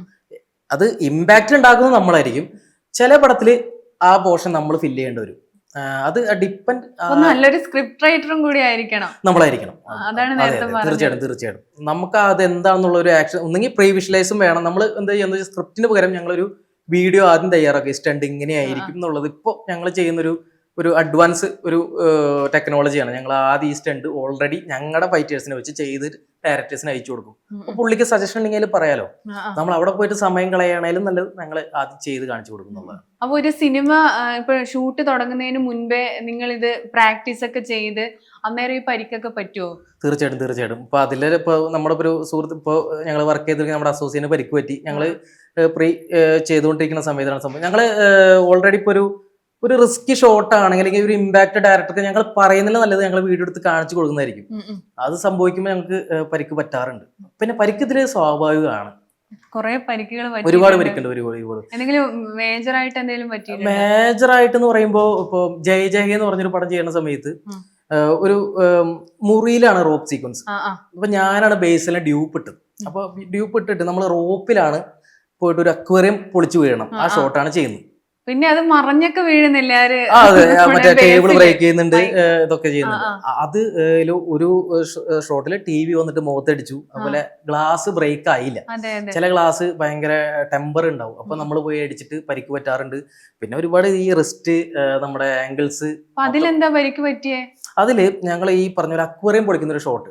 അപ്പൊ ആ ഷോട്ടില് ഞങ്ങളൊരു ഓപ്പൺ പ്ലേസ് ആണെങ്കിൽ നമുക്ക് കുഴപ്പമില്ല. കാരണം ഈ റോപ്പ് വലിക്കുന്ന ആളയിലാണ് ഇതിന്റെ കൺട്രോൾ ഉള്ളത്. അപ്പൊ ഈ വലിക്കുന്ന ആൾക്കാർ അപ്പുറത്തെ റൂമിലാണ് വലിച്ചുകൊണ്ടിരുന്നത്. അപ്പൊ അവർക്ക് കാണാൻ പറ്റില്ല എത്ര ജഡ്ജ്മെന്റ്. കാരണം ഒരു അക്വേറിയം എന്ന് പറഞ്ഞാൽ എത്ര ഉണ്ട്. അപ്പൊ നമ്മൾ വലിക്കുമ്പോൾ ആ പുള്ളിങ് കൂടി കഴിഞ്ഞാൽ അക്വേറിയത്തിന് മേലെ പോയിട്ടുള്ള ഇമ്പാക്റ്റ് ആയിരിക്കും നമുക്ക് പറ്റാം. അപ്പൊ ഇവര് വലിച്ച സമയത്ത് പോയിട്ട് അക്വേറിയത്തിൽ ഇടിച്ചു. പക്ഷെ അക്വേറിയം ബ്രേക്ക് ആയില്ല. അങ്ങനെ ഒരു 4-5 ഷോട്ട് ആയിപ്പിക്കും നമുക്ക് പരിക്കുകൾ പറ്റി തുടങ്ങി. ആദ്യത്തെ അടിയിൽ പോയിട്ട് നിലത്ത് നല്ല ബെഡൊന്നും ഉണ്ടായിരുന്നില്ല. റിയൽ വേണം എന്ന് പറഞ്ഞാൽ, കാരണം ടോപ്പ് ആംഗിൾ ആയിരുന്നു. അപ്പൊ ബെഡ് കാണാൻ പറ്റില്ല. അപ്പൊ ഞങ്ങൾ പോയിട്ട് അക്കുറത്ത് ഞാൻ പോയി അടിച്ച് നല്ല പരിക്കുണ്ടായിരുന്നു. പിന്നെ നമ്മുടെ ബാക്കൊക്കെ പോയി അടിച്ച് അത് നല്ല റിസ്ക് പരിപാടിയായിരുന്നു. അപ്പം ഈ അക്വേറിയം ആദ്യം പൊട്ടിയില്ലാന്ന് പറഞ്ഞാൽ അത് ഒറിജിനൽ ഗ്ലാസ് തന്നെയാണോ അതോ ഡമ്മി ആണോ? ശരിക്കും പറഞ്ഞാൽ അതിനെ ഷുഗർ ഗ്ലാസ് എന്നാണ് പറയാം. ഷുഗർ ഗ്ലാസ് എന്ന് പറഞ്ഞാൽ ഷുഗർ മെറ്റീരിയൽ വെച്ചിട്ട് ഉണ്ടാക്കുന്ന ഒരു ഗ്ലാസ് ആണ്. പക്ഷെ ചില കേസിൽ വെള്ളം ഒഴിക്കുമ്പോൾ ഒരു ടെമ്പർ കൂടാൻ സാധ്യതയുണ്ട്. ഒരു സാധ്യതയാണ്. ചില സമയത്ത് ബ്രേക്ക് ആയി പോവാറുണ്ട്. പക്ഷെ എന്തോ ഒരു നിർഭാഗ്യവശാല് ഞാൻ പോയി അടിച്ചപ്പോൾ അത് ബ്രേക്ക് ആയില്ല. നല്ല ടെമ്പർ ഗ്ലാസ് ആയിരുന്നു. സേഫ്റ്റി ആയിരിക്കും. എപ്പോഴും ഷുഗർ ബോട്ടിലും തലക്കടിച്ചു പൊടിക്കുന്ന കുപ്പിയൊക്കെ ഷുഗർ ബോട്ടിലായിരിക്കും, ഷുഗർ ഗ്ലാസ് ആയിരിക്കും. ചില സമയത്ത് നമ്മൾ ഈ ആർട്ടിസ്റ്റ് വന്ന് അടിക്കുമ്പോൾ അവിടെ ബ്ലാസ്റ്റ് ചെയ്യാൻ വേണ്ടി നമ്മളൊരു ഷോർട്ട് സർക്യൂട്ട് ചെയ്ത് ബ്ലാസ്റ്റ് ചെയ്യിപ്പിക്കാറുണ്ട്, ഹാമർ കൊണ്ട് അടിക്കാറുണ്ട്. പക്ഷെ ഇതൊരു അക്വയർ ചെയ്ത് നമുക്ക് ആ ഒരു വർക്കൗട്ട് ആയി ഒന്നും ചെയ്യാൻ പറ്റിയില്ല. അപ്പൊ നമ്മള് കുറെ വട്ടം അതിൽ ഇങ്ങനെ ഇടിച്ചിതാക്കുമെന്ന് പരിക്ക് പറ്റിയെന്ന് പറഞ്ഞല്ലോ. അപ്പൊ നമുക്ക് വേറൊരാളുടെ സഹായം ഒന്നും തേടാൻ പറ്റില്ല? അപ്പൊ അത് കാണിക്കാതെ അങ്ങനെയൊന്നും ചെയ്യാൻ പറ്റില്ല? ഇല്ല, നല്ല നമ്മളാണല്ലോ ഓൾറെഡി ഡ്യൂപ്പ്. അപ്പോ അവിടെ എന്ന് പറഞ്ഞു കഴിഞ്ഞാല് ഇപ്പൊ നമ്മൾക്ക് ഓൾറെഡി ഇത് പൊട്ടേണ്ട ഒരു ഗ്ലാസ് ആണ്. പിന്നെ ഈ പറഞ്ഞ പോലെ ടെമ്പർ കൂടാം കുറയാം. വെള്ളം ഉണ്ടായിരുന്നു, അക്വേറിയം ആയിരുന്നു. വെള്ളം ഒഴിച്ചപ്പോൾ ടെമ്പർ ആയി പോയി. അപ്പോൾ നമ്മള് ഈ പറഞ്ഞ പോലെ അതായത് ഏകദേശം ഒരു 10 അടി ഹൈറ്റിൽ നിന്നാണ് 10 അടി നീളം ഉണ്ടായിരുന്നു. അപ്പൊ അപ്പുറത്തെ ഒരു ഏകദേശം ഒരു ഹാളിൽ നിന്നാണ് ഞാൻ ട്രാവൽ ചെയ്ത് പോയിട്ട് അടിക്കുന്നത്. അപ്പൊ ഈ വലിക്കുന്ന ആൾക്കാർക്ക് എന്നെ കാണാൻ പറ്റുന്നില്ല. അവർക്ക് കാണണമെങ്കിൽ കറക്റ്റ് അക്വേറിയത്തിൽ പോയി നിർത്തായിരുന്നു. അപ്പൊ പോയിട്ട് അടിച്ച് ഈ ഗ്ലാസ് അപ്പോഴും പൊട്ടിയിട്ടില്ല. പൊട്ടിയില്ല. ആ ഷോട്ട് ഇപ്പോഴും അങ്ങനെ തന്നെയാണ് വെച്ചേക്കുന്നത് ഡയറക്ടർ. അതൊരു ഹ്യൂമർ ആയിട്ട് വർക്ക് ചെയ്തത്. അക്യൂറത്തിൽ ഉള്ളിൽ പോയി ഇരിക്കുക ചെയ്തത്. അതെ. അപ്പൊ ആ ഷോട്ട് അങ്ങനെ വെച്ചപ്പോൾ ഹ്യൂമർ ഒരുപാട് ചിരിച്ചൊരു സീനാത്. പഞ്ച് ചെയ്യുന്ന ബേസിലിന്റെ ആ ഒരു വീഴലും അതൊക്കെ അത്രയും തിയേറ്ററിൽ ചിരിച്ചതാണ്. അത്രയും പെയിൻ അതിന്റെ പിന്നിൽ ഉണ്ടായിരുന്നു. അതില് ടിവിയുടെ ഒരു ഒറിജിനൽ TV ആയിരുന്നു, ഡമ്മി ആയിരുന്നില്ല. അപ്പോൾ ഏകദേശം ഒരു വോളിൻ്റെ അടുത്തായിരുന്നു. അപ്പോൾ ഞാൻ പോയി അടിച്ച വശം ആ TV വന്നിട്ട് കോർണർ പോർഷൻ വന്നിട്ട് ഫേസിൽ കുത്തിയിട്ട് അത് ഒരു പരിക്കുണ്ടായിരുന്നു. ഏറ്റവും കൂടുതൽ ഡേഞ്ചർ ഇതായിരുന്നു. കാരണം നമ്മൾ ബാക്കോട്ടാണല്ലോ ട്രാവൽ ചെയ്യുന്നത്. നമുക്ക് അവിടെ എന്താന്നുള്ളത് നമുക്ക് ഞാനായിട്ട് ജമ്പ് ചെയ്യണമെങ്കിൽ കുഴപ്പമില്ല. പക്ഷെ ഇത് കൺട്രോള് റോപ്പിലാണ്. റോപ്പ് വലിക്കുന്നവർക്കും കാണാൻ പറ്റുന്നില്ല എന്നുള്ളതിന്റെ റിസ്കി ഫാക്ടർ ആയിരുന്നു. ബാക്കി ടേബിൾ ബ്രേക്ക് കറങ്ങി അടിച്ച് വിടുന്നു അവിടെ ഒന്നും വിഷയം ഉണ്ടായിരുന്നില്ല. ലാസ്റ്റത്തെ ബ്രേക്കിംഗ് പോയി. അപ്പൊ ഇതിങ്ങനെ കണ്ണിന്റെ അടുത്തെങ്ങാണ്ടാണോ കൊണ്ടത്? ഏകദേശം ഫേസിന്റെ ഈ നമ്മുടെ മൂക്കിന്റെയും ഈ കവണ ഇവിടെ ഒരു ചെറുതായിട്ടൊന്ന് ബൾജ് ചെയ്തിട്ടുണ്ട്. കണ്ണിലൊന്നും ആവാത്തത് ഭാഗ്യാണ്. അത് ഓൾറെഡി സ്റ്റണ്ട് ആണല്ലോ, എല്ലാത്തിനും റിസ്ക് ഉണ്ട്. പക്ഷെ ഇത് നമ്മൾ പ്രതീക്ഷിക്കാം. ചില സമയത്ത് ഞാൻ പറഞ്ഞ പോലെ സേഫ്റ്റി നമ്മൾ ചെയ്യും, മാക്സിമം സേഫ്റ്റി ചെയ്യും. പക്ഷെ എന്തെങ്കിലും ഒരു ഈ പറഞ്ഞ പോലെ ടെമ്പർ ടെമ്പറായി പോവാം. TV നമ്മൾ പ്രതീക്ഷിക്കുന്ന രീതിയിൽ, കാരണം നമ്മൾ ഇടിക്കുന്ന രീതിയിലുള്ള വ്യത്യാസം വന്നുകൊണ്ട് മാറ്റം വരാം. അങ്ങനെ ആ TV വന്ന് കുത്തിയതാണ്. ഞാൻ TV ഒരിക്കലും കുത്തുന്നു വിചാരിച്ചില്ല. ഞാൻ പ്രതീക്ഷിച്ചില്ല. നമ്മൾ പ്രതീക്ഷിക്കാത്ത കാര്യങ്ങളായിരിക്കും. ചിലപ്പോൾ വലിയ ഫൈറ്റ് സീക്വൻസിനൊന്നും പറ്റില്ല, ചെറുതിന്. അതെ. ഇപ്പൊ ഈ അടുത്ത് തന്നെ ഒരു ചെറിയൊരു വർക്കില് ഞാൻ ഇപ്പൊ പടത്തിന്റെ പേര് ഇപ്പൊ കൺഫേം ആയിട്ടില്ല. അപ്പൊ ആ പടത്തില് ഇതുപോലെ തന്നെ ഒരു നൈഫ് വെച്ചിട്ട് വലിയൊരു ഫൈറ്റാണ് നടന്നത്. അത് വരയ്ക്കും ആർക്കും ഒരു കുഴപ്പമുണ്ടായിരുന്നില്ല. പക്ഷെ ഒരു ചെറിയൊരു നൈഫ് പിടിക്കേണ്ട ഒരു പോർഷനിൽ ആർട്ടിസ്റ്റിനെ ഇവിടെ ഡമ്മി ആയി കൂടിയിട്ട് ഇവിടെ കുത്തി തലയിൽ കുത്തി സ്റ്റിച്ചൊക്കെ ഇട്ട് അത് ഒരു ഈ പറഞ്ഞ പോലെ ചെറിയൊരു സ്റ്റണ്ട് ആയിരുന്നു. വലിയ സ്റ്റണ്ട് ചെയ്തപ്പോൾ പരിക്കുണ്ടായിരുന്നില്ല.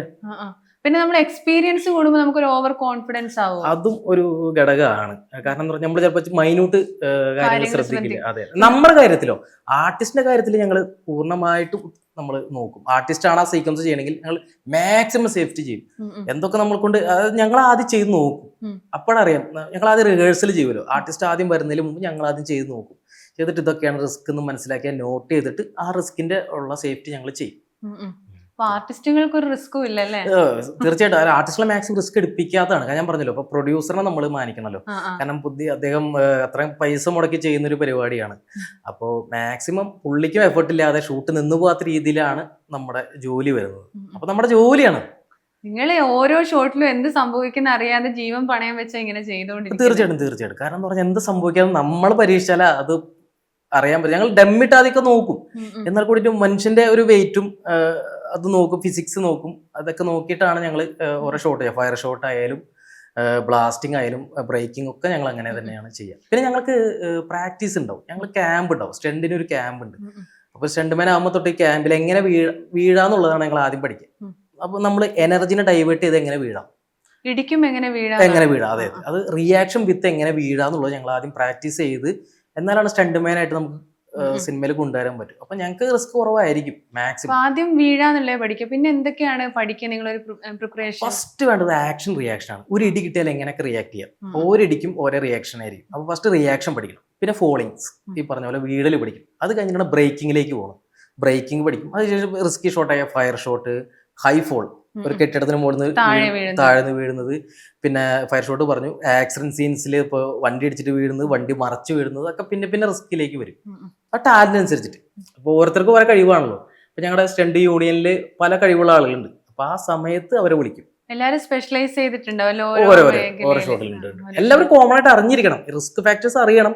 ബട്ട് ഇതിൽ നന്നായിട്ട് ഇപ്പോ എക്സ്പീരിയൻസ് ഉള്ള ആളുകൾ ആ സമയത്ത് വിളിക്കും. എപ്പോഴെങ്കിലും പേടി തോന്നിയിട്ടുണ്ട് ഏതെങ്കിലും ഒരു സിനിമ ചെയ്യുമ്പോൾ? അങ്ങനെ തോന്നിയ ഏതെങ്കിലും സിനിമ? തീർച്ചയായിട്ടും സ്റ്റണ്ട് മാസ്റ്റർക്കാണ് കൂടുതൽ പേടി ഉണ്ടാവുക ആ സമയത്ത്. കാരണം എന്താവും എന്നുള്ളത് നമുക്ക് മാത്രമേ അറിയുള്ളൂ.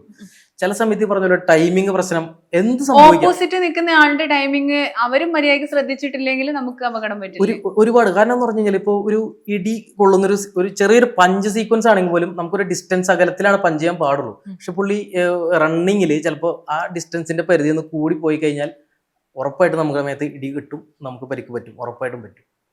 പഴയ സിനിമകളിലൊക്കെ പറഞ്ഞിട്ടുണ്ട്, ജയറാം വന്നു ഒരു സിനിമയിൽ ആരോ അടിക്കുന്ന ഒരു ഭയങ്കരമായിട്ട് നടുവിന് ചവിട്ടുന്ന ഇന്ദ്രൻ സൈഡിനെയാണോ, അത് ഭയങ്കരമായിട്ട് ഇന്ദ്രൻ സൈഡിന് പിന്നെ ബാക്ക് പെയിന് ഭയങ്കരമായിട്ട് ഉണ്ടായിരുന്നെന്ന്. അപ്പൊ അത് ഓപ്പോസിറ്റ് നിൽക്കുന്ന ആളുടെ ഒരു ടൈമിങ്ങിന്റെ പ്രശ്നമാണ്. പഴയ സിനിമയിൽ കൂടുതലും റിസ്ക് എടുക്കാന്നുള്ള ഒരു കാറ്റഗറി തന്നെയായിരുന്നു. കാരണം എന്ന് പറഞ്ഞാൽ അന്ന് ഫെസിലിറ്റീസ് കുറവായിരുന്നു. ഇന്ന് നമുക്ക് പാഡ്സ് ഉണ്ട്. ഇപ്പോൾ ഒരു സ്റ്റണ്ട് മാൻ നമുക്ക് ഇടി കൊള്ളുന്ന സീൻസിൽ നമ്മുടെ എല്ലാ സ്ഥലത്തും പാഡ് വയ്ക്കും ഫസ്റ്റ് ഇടി കൊള്ളുന്ന പോർഷനിലൊക്കെ. അപ്പോൾ റിസ്ക് ഇച്ചിരി കുറവാണ്. ഇപ്പോൾ റോപ്പ് ഉണ്ട്, ബെഡ് ഉണ്ടാവും.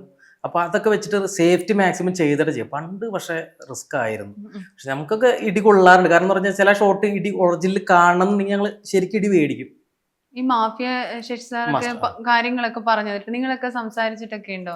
ഞാൻ മാസ്റ്ററിന്റെ കൂടെ ആയിരുന്നു ആദ്യം വർക്ക് ചെയ്തിരുന്നത്. മാസ്റ്ററിന്റെ കൂടെ എന്തൊക്കെയാ പഠിപ്പിച്ചൊക്കെ തന്നിട്ടില്ല? എന്തെങ്കിലും മെന്റലി എന്തെങ്കിലും ഭയങ്കരമായിട്ട് ഇത് തന്നിട്ടുണ്ട്? ഡിസ്റ്റൻസ് ടൈമിംഗ് ആണ് കൂടുതൽ എനിക്ക് പറഞ്ഞു തന്നേക്കുന്നത്. പിന്നെ എന്ന് പറഞ്ഞു കഴിഞ്ഞാല് അന്ന് ഞാൻ പറഞ്ഞല്ലോ ഇവിടെ കേരളത്തിൽ യൂണിയൻ ഇല്ലാത്തതുകൊണ്ട് കൂടുതലും നമുക്ക് കേരളത്തിലുള്ള ആളുകൾക്ക് വർക്ക് ചെയ്യാൻ ഭയങ്കര പാടായിരുന്നു അന്നത്തെ കാലഘട്ടത്തിൽ. പക്ഷെ ഞാൻ ഇതുപോലെ ആർട്ടിൽ നിന്നിട്ട് മാസ്റ്റേഴ്സിന്റെ കൂടെ നിന്ന് ഫൈറ്റിന്റെ പോർഷനിലേക്ക് കയറി നിന്ന് പുള്ളി ടൈമിങ് അതുപോലെ ഡിസ്റ്റൻസ് ഇതൊക്കെ പറഞ്ഞു തന്ന് പുള്ളി കുറെ ടിപ്പ് ചെയ്തു തന്നിട്ടുണ്ട് നമുക്ക്. ഇപ്പൊ തൃശ്ശൂരാണ് വീട്.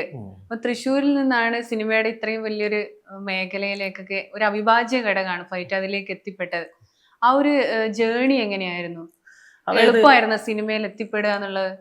അതായത് ഞാൻ വർക്ക് ചെയ്യുന്ന കാലഘട്ടത്തിൽ ഇത്തിരി പാടായിരുന്നു. കാരണം ഞാൻ പറഞ്ഞല്ലോ സ്റ്റണ്ട് എന്ന് പറഞ്ഞ കാറ്റഗറിയിൽ ഈ പറഞ്ഞ പോലെ യൂണിയൻ മെമ്പർഷിപ്പിന്റെ ഒരു വിഷയം, പിന്നെ കേരളത്തിൽ യൂണിയൻ ഇല്ല. ഇപ്പോഴും നമ്മുടെ കേരളത്തിൽ ഫൈറ്റ് ചെയ്യുന്നത് പുറത്തുനിന്നുള്ള ആളുകളാണ് കൂടുതൽ ചെയ്യുന്നത്. അപ്പൊ നമ്മുടെ യൂണിയൻ സ്റ്റാർട്ട് ചെയ്തത് കൂടിയാണ് നമ്മളാണ് കൂടുതലും വർക്ക് ചെയ്യുന്നുണ്ടെങ്കിൽ കൂടിയിട്ട് ഇപ്പോഴും പുറത്തുനിന്ന് മാസ്റ്റേഴ്സിന് വിളിക്കും. അത് ഒരു പ്രശ്നമായിരുന്നു എൻ്റെ കാലഘട്ടത്തിൽ. ഇപ്പൊ കുറച്ചും കൂടിയൊക്കെ നമുക്ക് പറയുകയാണെങ്കിൽ ഓപ്ഷൻ വന്നു. ഇപ്പൊ പല റീൽസ് ചെയ്തിട്ടും അങ്ങനെയൊക്കെ കയറാം. പക്ഷെ ആ സമയത്ത് ഉണ്ടായിരുന്നില്ല. അപ്പോ ഞാനത് ഇതുപോലെ ആർട്ട് ഡിപ്പാർട്ട്മെന്റ് എടുക്കാണ്. ആർട്ട് ഡിപ്പാർട്ട്മെന്റ് സെലക്ട് വർഷമായിരുന്നു നമ്മൾ പറയുമ്പോൾ വലിയ പ്രായമായെന്ന്. 33 3 വയസ്സുണ്ട്. അപ്പൊ ഞാൻ ഏകദേശം ഒരു 18 വയസ്സ് തൊട്ടിട്ട് സിനിമയുടെ പുറകെ 18 വയസ്സ് മുതലുണ്ട്. അതെ. അപ്പൊ ആദ്യം സെലക്ട് ചെയ്തത് ആർട്ടായിരുന്നു. അപ്പൊ ആർട്ടിൽ വർക്ക് ചെയ്തുകൊണ്ടിട്ട് ഇപ്പൊ എന്റെ ഫാദർ സിനിമയിലുണ്ടായിരുന്നു. അപ്പൊ പുള്ളി പ്രൊഡക്ഷൻ ഫിനാൻസ് കൺട്രോളൊക്കെ ആയിരുന്നു. പക്ഷെ ഫാദറിന് താല്പര്യം ടോമി എന്നായിരുന്നു പുള്ളിയുടെ പേര്. പുള്ളി വാത്സല്യം, നാടോടിക്കാറ്റ്, ചിത്രം, അങ്ങനെ കുറെ പടത്തിലൊക്കെ വർക്ക് ചെയ്തിട്ടുണ്ട്. പക്ഷെ പുള്ളിയുടെ സപ്പോർട്ട് നമുക്ക് എന്ന് പറഞ്ഞു കഴിഞ്ഞാൽ പുള്ളിക്ക് ഓൾറെഡി സിനിമയോട് വലിയ താല്പര്യമൊന്നും പുള്ളിക്ക് ഇല്ല. ബട്ട് അപ്പോ ഈ ഒരു കാറ്റഗറി ഇതിന്റെ റിസ്ക് ഫാക്ടേഴ്സ് ഒക്കെ പുള്ളി പറഞ്ഞു തരും. ഇങ്ങനെയാണ് സിനിമയിൽ എന്ന് പറഞ്ഞാൽ വേണ്ടാന്ന് പറഞ്ഞിരുന്നോ? ഉറപ്പായിട്ടും. കാരണം ഓൾറെഡി പുള്ളി വർക്ക് ചെയ്യുന്നല്ലേ. അപ്പൊ ഇതിന്റെ കുറെ അണിയറ സംഭവങ്ങൾ പുള്ളിക്ക് അറിയാം. കാരണം നമുക്ക് അന്നത്തെ കേസ് എന്ന് പറഞ്ഞു കഴിഞ്ഞാൽ നമുക്കൊരു ഓപ്ഷൻ ഇല്ലല്ലോ. അതായത് ഇത് ഇപ്പോ ഒരു വർക്കായിട്ടോ ജോലിയായിട്ടൊന്നും പറയാൻ പറ്റില്ല. കാരണം ഇവിടെ യൂണിയനും ഇല്ലല്ലോ. അപ്പൊ അത് പുള്ളി കണ്ടിട്ട് പറഞ്ഞു അത് ഇങ്ങനെ യൂണിയൻ മെമ്പർഷിപ്പ് എടുക്കണം. അപ്പോ ഇതിൻ്റെതായിട്ടുള്ള ഫണ്ട് ഉണ്ട്. ഇപ്പൊ എന്തോ 4.5 ലക്ഷമാണ് അതിൽ മെമ്പർഷിപ്പിന്. അതെ പുതിയതായിട്ട് ചേർന്നത്. അതെ, കാർഡ് പോലും കിട്ടാനില്ല. അപ്പൊ കാർഡില്ല. ഏതെങ്കിലും ഒരു മാസ്റ്റർ അല്ലെങ്കിൽ ഏതെങ്കിലും സ്റ്റണ്ട് ആർട്ടിസ്റ്റ് നിർത്തി പോവുകയാണെങ്കിൽ മാത്രമാണ് നമുക്ക് ആ കാർഡ് കിട്ടുള്ളൂ. പിന്നെ കാർഡിന് വേറെ മാസ്റ്ററിന്റെ റെക്കമെൻഡേഷൻ വേണം. അപ്പൊ അത്രയും കോംപ്ലിക്കേഷൻ. അതെ, തീർച്ചയായിട്ടും. ആ സമയത്താണ് ഫാദർ പറയുന്നത് റിസ്ക് ആണ് ഉള്ളത്. പക്ഷെ എനിക്കാണെങ്കിൽ ഫൈറ്റ് ഭയങ്കര പാഷനായിട്ട് നിൽക്കുന്ന സമയമാണ്. ഇപ്പൊ ഞാൻ ഈ ആർട്ട് എന്ന് പറയുമ്പോൾ വരുമാനം നമുക്ക് കിട്ടും ചെയ്യും. ഫെക്കൽ മെമ്പർഷിപ്പ് മതിയല്ലോ. അത് ആർട്ട് യൂണിയനിൽ വലിയ മെമ്പർഷിപ്പ് ഉണ്ടായിരുന്നില്ല ഞാൻ വർക്ക് ചെയ്യുമ്പോൾ. ഞാൻ പൊറിഞ്ചുമറയും ജോസ് ഉയരെ എന്ന് പറഞ്ഞൊരു ഏതോ ഒരു പടം ആ സമയത്ത് ചെയ്തോണ്ടിരിക്കുകയായിരുന്നു. ഉയരയിലും പൊറിഞ്ചുമറയത്തിലും പിന്നെ മാർഗം കളി അങ്ങനെ ഒരു പടം ഇത്ര വർക്ക് ചെയ്തുകൊണ്ടിരിക്കുന്ന സമയം. അപ്പൊ മാസ്റ്റേഴ്സ് വരുമ്പോ എന്റെ താല്പര്യം കാണുമ്പോൾ ആർട്ടിലെ ഡിപ്പാർട്ട്മെന്റ് മാസ്റ്റേഴ്സ് വരുമ്പോൾ എന്നെയാണ് വിടുക. അപ്പൊ അവരുടെ ഒപ്പം നിന്ന് ഹെൽപ്പ് ചെയ്ത് ഇതിന്റെ ഫാക്ടേഴ്സ് ഒക്കെ നമ്മൾ മനസ്സിലാക്കി. പിന്നെ ഈ പറഞ്ഞ പോലെ ഒരു പടത്തിൽ ആർട്ട് ചെയ്യാൻ പൊറിഞ്ചുമറം കഴിഞ്ഞിട്ട് ഒരു പടം ചെയ്യാൻ പോകുമ്പോഴാണ് ഇങ്ങനെ ഒരു സ്റ്റണ്ടിന്റെ ഓപ്ഷൻ വരുന്നതും ഞാൻ കൊറിയോഗ്രഫി ചെയ്യുന്നതും പിന്നെ അങ്ങനെ ഗ്രാജുവലി മാസ്റ്ററായിട്ട് മാറുന്നത്. അതിന് മുന്നേ നമ്മൾ എന്തെങ്കിലുമൊക്കെ പഠിക്കണ്ടേ? കളരി അതൊക്കെ അറിയായിരുന്നു? തീർച്ചയായിട്ടും. ഞാൻ കുംഫു എന്ന് പറഞ്ഞിട്ടൊരു മാർഷൽ ആർട്സ് പഠിച്ചിരുന്നു. അതെ. അത് കഴിഞ്ഞിട്ട് പാർക്കോർ, അതായത് കെട്ടിടത്തിന് മുകളിൽ നിന്ന് ജമ്പ് ചെയ്ത് പോകുന്ന ഒരു കലാരൂപമുണ്ട് പാർക്കോർ. ആദി എന്ന് പറഞ്ഞ പടത്തിലൊക്കെ അത് കൂടുതൽ എടുത്ത് കാണിച്ചിട്ടുണ്ട്. അപ്പൊ ഞാൻ അത് പ്രാക്ടീസ് ചെയ്തിരുന്നു. ഫ്ലിപ്സ്, അതുപോലെ ജിംനാസ്റ്റിക്സ്, ഇതൊക്കെ നമ്മൾ ഓൾറെഡി പഠിച്ചിട്ടുണ്ടായിരുന്നു. ഇതൊക്കെ അറിയായിരുന്നു. അതെ. ഇത് അറിഞ്ഞിട്ടാണ് ആർട്ട് ചെയ്യുമ്പോഴും ഇതൊക്കെ കൈമുതലായിട്ടുണ്ടായി. ഞാൻ ആർട്ട് താല്പര്യത്തിലല്ല, അതായത് മാസ്റ്റേഴ്സ് വരുമ്പോ ഈ ഫ്ലിപ്പും ട്രിക്കൊക്കെ കാണിച്ച് അവരെ ഇതാക്കിയിട്ട് അവരുടെ ഒപ്പം പോവാന്നുള്ള കൺവിൻസ് ചെയ്യാന്നുള്ള ഇതായിരുന്നു. പക്ഷെ അപ്പോഴാണ് മാസ്റ്റേഴ്സും പറഞ്ഞത് ഇങ്ങനെ ഒരു യൂണിയൻ മെമ്പർഷിപ്പ് മസ്റ്റാന്നുള്ളത്. പക്ഷെ എന്നാലും മാസ്റ്റർ സപ്പോർട്ട് ചെയ്യും. മാഫി ശശി മാസ്റ്റർ, രാജശേഖർ മാസ്റ്റർ, പിന്നെ സുപ്രി സുന്ദർ മാസ്റ്റർ, ഇത്ര മാസ്റ്റേഴ്സ് ഒക്കെ നമ്മളെ സപ്പോർട്ട് ചെയ്തിരുന്നു. ഇവര് വർക്കൊക്കെ വരുമ്പോൾ നമ്മളെ അതിൽ ഫൈറ്ററായിട്ടും ആർട്ടിൽ നിൽക്കുമ്പോൾ തന്നെ ഫൈറ്ററായിട്ടും നിർത്തും. അങ്ങനെ ഞാൻ ചെയ്യും. അങ്ങനെ ചെയ്തിട്ടാണ് പിന്നെ ഇങ്ങനെ ഒരു ഓപ്ഷൻ വരുന്നതും ഞാൻ ഫൈറ്റ് ചെയ്യുന്നത്. ഇപ്പം ചെന്നൈ യൂണിയനിൽ 7 വർഷം കണ്ട് എടുത്തിട്ടാണ് സ്റ്റണ്ട്മാൻ 7 വർഷം ആവണം, 4 വർഷം അസോസിയേറ്റ് ആവണം. അത് കഴിഞ്ഞിട്ട് നമുക്ക് മാസ്റ്റർ ആവാൻ പറ്റുള്ളൂ. അപ്പൊ നമ്മുടെ കേരളത്തിലെ യൂണിയനിൽ അങ്ങനത്തെ എന്തെങ്കിലും? തീർച്ചയായിട്ടും ഉണ്ട്. അതായത് ഞങ്ങൾ അങ്ങനെ റൂള് വെച്ചിട്ടില്ല എന്ന് മാത്രമേ ഉള്ളൂ. കാരണം എന്ന് പറഞ്ഞപ്പോ ഇപ്പൊ സിനിമ മാറിപ്പോയി. അന്നത്തെ ഒരു കാലഘട്ടത്തിൽ ഒരേ ടൈപ്പ് ഒരു വില്ലൻ ഗ്യാങ്ങും നായകൻ തമ്മിലുള്ള ഒരു ഫൈറ്റ്. ഇപ്പൊ സിനിമ മൊത്തത്തിൽ മാറി. അപ്പോ ഇപ്പൊ എന്ന് പറഞ്ഞു കഴിഞ്ഞാൽ ഞങ്ങൾ ഇപ്പൊ സ്റ്റണ്ട്മാൻ ആവുമ്പോൾ തന്നെ നമുക്ക് ഏറെക്കുറെ ഇതിന്റെ റിസ്ക് വശങ്ങളും ഒരു മാസ്റ്ററിന്റെ രീതിയിൽ സ്റ്റണ്ട്മാൻ ചിന്തിക്കണം. ഇപ്പൊ കുറെയൊക്കെ നമുക്ക് ഓപ്ഷൻ ആയല്ലോ. ഇപ്പൊ ഷോർട്ട് ഡിവിഷനും ആംഗിൾസ്, ക്യാമറ ആംഗിളൊക്കെ അറിയാനുള്ള ഓപ്ഷൻ വന്നു. അപ്പോൾ ഞങ്ങളിപ്പോൾ എന്ന് വെച്ചാൽ എന്നാലും കൂടുതൽ എക്സ്പീരിയൻസ് കൂടുതൽ എക്സ്പീരിയൻസ് ചെയ്ത ആളുകളെയാണ് കൂടുതലും നമ്മൾ മാസ്റ്ററായി മാറാണ്. കൂടുതൽ പടം കിട്ടുന്നതനുസരിച്ച് മാസ്റ്ററായി പോവാണ്. അപ്പൊ എപ്പോഴായിരുന്നു നമ്മുടെ ഈ യൂണിയൻ തുടങ്ങിയത് ആരായിരുന്നു? അതായത് പണ്ട് ഞങ്ങളുടെ ഈ സ്റ്റണ്ടിലൊക്കെ വർക്ക് ചെയ്തിട്ടുള്ള കുറെ ആർട്ടിസ്റ്റുകൾ ഉണ്ടായിരുന്നു. ഓൾറെഡി സ്റ്റണ്ട്മാൻ മാസ്റ്റർ ആവാൻ പറ്റാതെ അവര് ഒരുപാട് പടത്തിൽ വർക്ക് ചെയ്തിരുന്നു. പക്ഷെ യൂണിയന്റെ ഒരു പ്രശ്നം ഇവിടെ എപ്പോഴും നിന്നിരുന്നപ്പോൾ അവരെല്ലാവരും കൂടി സംഘടന ചെയ്ത് ഞങ്ങളെ കൂടിയിട്ട് ഒരു സൊസൈറ്റി ആക്ട് പ്രകാരം ഞങ്ങളൊരു യൂണിയൻ രജിസ്റ്റർ ചെയ്തു. അതിനുശേഷം ഇപ്പൊ 3-4 വർഷമായി അതില്. ഇപ്പൊ ഞങ്ങൾ ഇപ്പൊ 500ഓളം മെമ്പേഴ്സ് ഉണ്ട്. കേരളത്തിലുടനീളം മെമ്പേഴ്സ് ഉണ്ട്, മാസ്റ്റേഴ്സ് ഉണ്ട്. ഇപ്പൊ കേരളത്തിലെ യൂണിയനായി, എല്ലാ സ്റ്റേറ്റിലും ഇപ്പൊ യൂണിയനായി. പണ്ട് ചെന്നൈ മാത്രം ഉണ്ടായിരുന്നു. ചെന്നൈ മാത്രം. അപ്പൊ അതിലേക്ക് എൻട്രി ഫീസ് ഒക്കെ എങ്ങനെ അത് പറയാം? അതായത് ഇപ്പൊ മാക്സിമം, അതായത് ഇപ്പൊ മെയിനായിട്ട് സ്കില്ലാണ് വേണ്ടത്. സ്കില്ല് നമ്മൾ പുറമേ ഏറ്റവും കൂടുതൽ ഇപ്പൊ ഇങ്ങനത്തെ റിസ്കുകളൊക്കെ ഉള്ളൊരു സംഭവമല്ലോ ഈ സ്റ്റണ്ട്. അപ്പൊ ഞങ്ങൾ ആദ്യം എല്ലാ മാസ്റ്റേഴ്സ് ഇരിക്കല സമയം നമ്മുടെ സ്കില്ല് ആദ്യം അവിടെ കാണിക്കണം എന്നുള്ളതാണ്. അതിനുശേഷം ഇപ്പോ 25 രൂപയാണ് അതിൽ മെമ്പർഷിപ്പ് എടുക്കുന്നത്. 25,000 രൂപ അതിൽ മെമ്പർഷിപ്പ് എടുക്കണം. അഥവാ അങ്ങനെ ഒരു അടയ്ക്കാൻ ഓപ്ഷൻ ഇല്ലെങ്കിൽ ഞങ്ങളിപ്പോൾ എന്താ വെച്ചാൽ വർക്ക് ചെയ്തുകൊണ്ട് നമുക്ക് കുറച്ച് പൈസ കൊടുക്കാനുള്ള ഓപ്ഷൻ ഒക്കെ അങ്ങനെയൊക്കെ ഉണ്ട്. അപ്പൊ ഉണ്ട്. പാവപ്പെട്ടവർക്കായാലും ഒരു കുഴപ്പമില്ല, കുഴപ്പമില്ലാതെ വർക്ക് ചെയ്യാം. പക്ഷെ മെയിൻ ആയിട്ട് സ്കില്ലാണ്. ആ സ്കില്ല് മസ്റ്റ് ആണ്.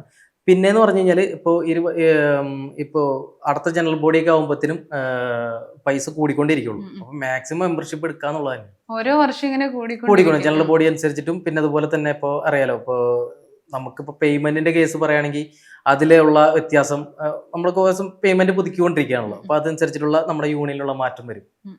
അപ്പൊ ഈ മെമ്പർഷിപ്പിൽ ആരൊക്കെ ഉണ്ട്? ഫൈറ്റേഴ്സ്, സ്റ്റണ്ട് മാസ്റ്റേഴ്സ്, ഡ്യൂപ്പ് ചെയ്യുന്നവര്, അപ്പൊ അങ്ങനെ എത്ര കാറ്റഗറിയാണ് അതില് ഉള്ളത്? മെയിൻ ആയിട്ടെന്ന് പറഞ്ഞു കഴിഞ്ഞാൽ ഫസ്റ്റ് ഞാൻ പറഞ്ഞില്ല, സ്റ്റണ്ട് മാൻ എന്ന് പറഞ്ഞാൽ ഡ്യൂപ്പും എല്ലാം ചെയ്യാൻ പറ്റണം. സ്റ്റണ്ട് ചെയ്യാൻ പറ്റണം, ഡ്യൂപ്പ് ചെയ്യാൻ പറ്റണം. പിന്നെ ചില ആർട്ടിസ്റ്റിന് ചില സമയത്ത് അഭിനയിക്കേണ്ടി വരും. അപ്പൊ ഇതെല്ലാം സ്കിൽഡ് ആയിട്ടുള്ള, ഞാൻ പറഞ്ഞല്ലോ, ക്യാമ്പ്, സ്റ്റണ്ട് ക്യാമ്പ് ഞങ്ങൾ ആദ്യം വെച്ചിട്ട് സെലക്ട് ചെയ്യും ഇത്ര എന്തൊക്കെ സ്കില്ലുള്ളത്. ചിലർക്ക് ജമ്പ് ചെയ്യാനുള്ള കഴിവാണെങ്കിൽ നമ്മൾ ആ കാറ്റഗറിയിൽ പെടുത്തും. അപ്പൊ അങ്ങനെയുള്ള ആളുകൾക്കൊക്കെ അതൊരു ഓപ്ഷനാണ്. ഇങ്ങനെ ഇതിൽ വന്ന സമയത്ത് നായകനാവണം എന്ന് ആഗ്രഹിച്ചു എപ്പോഴെങ്കിലും അങ്ങോട്ടേക്കൊന്നും പോവാൻ തോന്നിയില്ലേ ഇതുവരെ? നായകനോ സപ്പോർട്ടിങ് ആർട്ടിസ്റ്റോ അങ്ങനെ?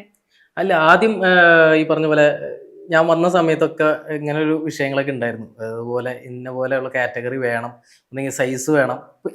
എന്നെ പല വർക്കിൽ പോലും സൈസിലാന്നും പറഞ്ഞിട്ട് മാറ്റി നിർത്തുന്ന അവസ്ഥകളൊക്കെ വന്നിട്ടുണ്ട് ചില വർക്കുകളിലൊക്കെ. അല്ല, സ്റ്റണ്ട് മാൻ ആവുമ്പോ തന്നെ. കാരണം നായകന് ഇടിക്കുമ്പോൾ അത്യാവശ്യം വലിപ്പമുള്ള ഒരാൾ ഇടിച്ചാലാണ് ആ ഹീറോയിസം വരുള്ളൂ. ഇപ്പൊ ഹീറോ സിനിമ ഒക്കെ പോയില്ലോ. ഇപ്പൊ ഇങ്ങനെ നായകൻ ഏതാ വില്ലൻ ഏതാന്ന് അറിയില്ല. കാരണം ഇപ്പൊ അടിയും അധികം കുറച്ച് കുറവാണ്. പണ്ടൊക്കെ എന്ന് പറഞ്ഞാൽ ബാബു ആന്റണി, മറ്റേ ഭീമൻ അങ്ങനെയുള്ള ഒരു സൈസ് ഉള്ള ആൾക്കാരാണ് ഉണ്ടായിരുന്നത്. അതെ അതെ അതെ അതെ. അപ്പൊ അന്നത്തെ കാലഘട്ടം അങ്ങനെയായിരുന്നു. അപ്പൊ സൈസും വലിപ്പൊക്കെ നോക്കിയിരുന്നു. പിന്നീട് ഇതിനോടൊരു സ്റ്റണ്ടിന്റെ ഒരു താല്പര്യപ്പെട്ടപ്പോ ഞാൻ ആ വഴിയിലോട്ട് തന്നെ പോയി. ഇപ്പൊ കൂടുതൽ സ്റ്റണ്ടിനോട് അങ്ങനെ തന്നെയാണ് പോയിക്കൊണ്ടിരിക്കുന്നത്. ഇപ്പൊ ഇതിൽ ചെയ്യുന്നതിൽ ഈ സ്റ്റണ്ട് മാസ്റ്റർ ആയിട്ട് ഏറ്റവും ഇഷ്ടം എന്ത് ചെയ്യാനാണ്? ആക്ഷൻ ചെയ്യാനാണോ, അല്ലെങ്കിൽ ഇപ്പൊ റിസ്ക് ആണല്ലോ നമ്മുടെ എന്താ പറയുക, കെട്ടിടത്തിന്റെ മേലെ നിന്ന് ചാടുന്നത്, അല്ലെങ്കിൽ ഒരു കൊലപാതകം, അങ്ങനത്തെയാണല്ലോ ഏറ്റവും കൂടുതൽ റിസ്ക് ഉള്ളത്. ഏത് ചെയ്യാനാണ് ഏറ്റവും കംഫർട്ട്, ഇഷ്ടം? സ്റ്റണ്ട് എല്ലാതും ഒരേപോലെ ഹാപ്പിയാണ്. കാരണം എന്ന് പറഞ്ഞു കഴിഞ്ഞാൽ ഓരോ പടം ഞങ്ങൾക്ക് ഓരോ അഡ്വഞ്ചർ പോലെയാണ്.